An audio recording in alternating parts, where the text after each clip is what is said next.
Y'all want to go to a Bible study with me?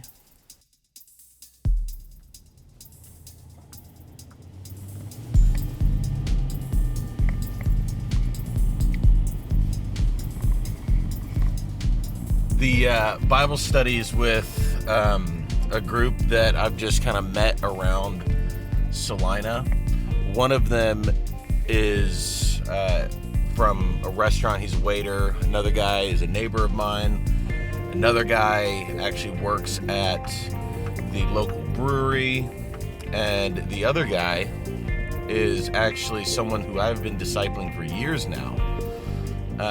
He is an awesome brother. Anyways, it's like right around the corner from our house. We live in downtown Salina, and it's just a coffee shop on the square. This is actually the first kind of like formal meeting, and for now and like this month, we're just gonna kind of get together, get to know each other, share stories of our stories, and then next year we're gonna start doing a Red Letter Basics study. So yeah. One of the guys is coming early as well, and he's coming in like a half hour, but we're gonna connect. He's been going through some stuff, and so I'm gonna encourage him and all those types of things. But once we get the Bible study going, I'll just do a quick like B-roll.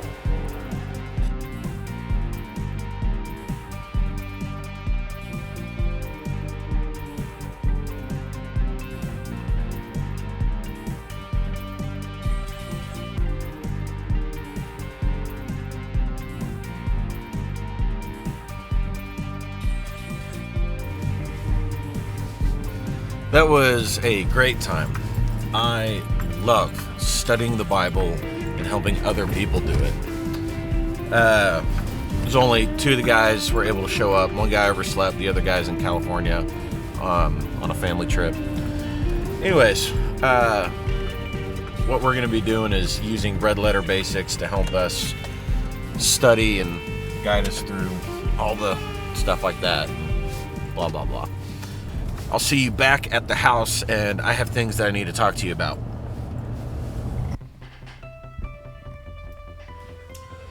Welcome home, ministry team. This is my home office where I will be working next year as we start Red Letter Basics. This is the headquarters. I am so pumped for this transition. The time has come, team. December, this month, this is when you need to give your last gift to my work with Josh in Campus Crusade.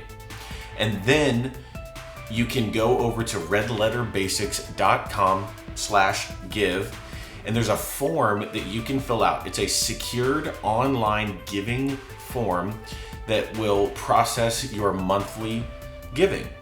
If you have end of the year giving that you would like to do, we have a lot of need for startup expenses. In total, there's actually about $10,000 worth of needs. But good news, God has already fulfilled about $5,000 of that.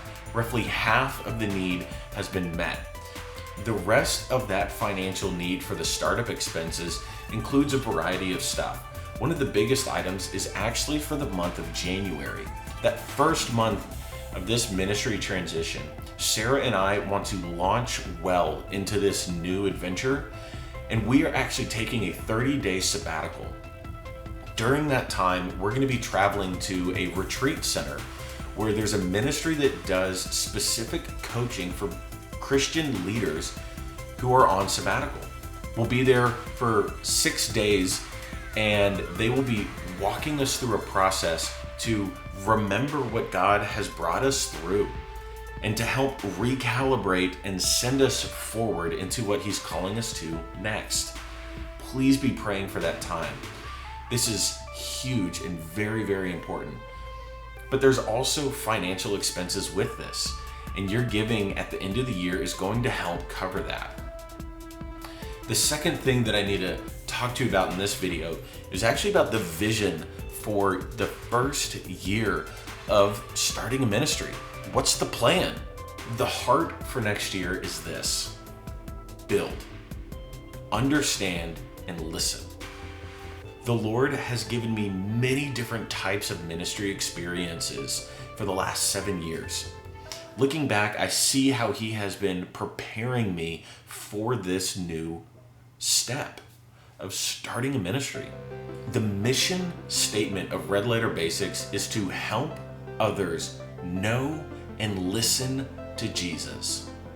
We're going to be doing that through leading different Bible studies, as well as doing evangelism both locally and plans for doing an international mission trip. And beyond that, we're also going to be spending time refining the content of Red Letter Basics. This started as a simple Bible study that I was doing with a couple guys, much like what you saw me doing this morning and earlier in this video. It has snowballed and grown into something that I never expected. And it's very humbling, very encouraging to me. This material has greatly impacted my life, and I'm seeing it impact other people's lives. I have ideas of what this could turn into, but step one is to build a strong foundation. Understand more of what God is using this material to do. Step one is to also listen to what God is doing amongst the people around us. All of these things is going to be my focus for next year.